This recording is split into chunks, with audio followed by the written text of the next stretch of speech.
Hey y'all, it's me.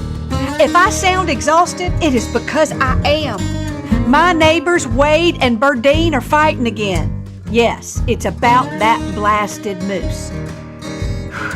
If you didn't hear, which I can't imagine you don't know by now, Wade got a special gift for Burdine a few years back for their anniversary. A taxidermied moose. He named Bruce. Yes, you heard me right. Instead of the diamond bracelet she'd been hinting at for their 30th wedding anniversary, that man up and stuffed a moose. And it wasn't a cute little smiling moose either. It was taller than me, had a snarl on his face and his teeth were all showing. It had more chin hair than my great Aunt Fern. He said he thought it would look good in the foyer by the front door. Scare off anybody thinking of breaking in, he said.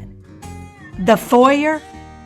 Why, he wouldn't have even known what a foyer is if she hadn't made him watch Flip this trailer. Well, heavens to Betsy, I'm surprised Burdine didn't kill and stuff him. She was so mad. And he dug his heels in, and he refused to move that blasted thing. He said she'd chosen everything else in this house and where it would go. He wanted this one thing. Pick your battles, he said, which was something he heard on Oprah's marriage special that Burdine made him watch. So to retaliate, Burdine, for his next birthday, instead of getting him another pocket knife like he'd been hitting at, got him a stuffed squirrel she named Pearl. And not a cute little squirrel munching on a nut, but the flying kind, arms outstretched, mouth open wide, a big old wide scream. And she hung it above their headboard, right over his head actually, in the bedroom. 'Cause nothing to jar you out of a sleepy trip to the bathroom than opening your eyes up and looking up at the undersides of a flying rat, so close you could count the hairs. Nothing brought her more satisfaction than hearing that man cursing in the middle of the night, even if that squirrel scared the daylights out of her too. Pick your battles, she whispered. Pick your battles.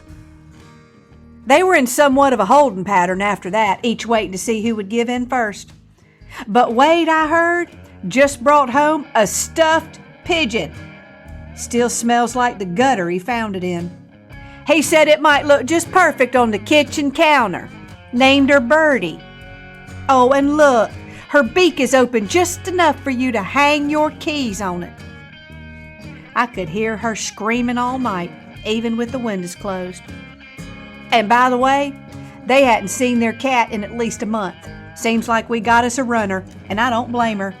Oh, Lord, help us all. I gotta go.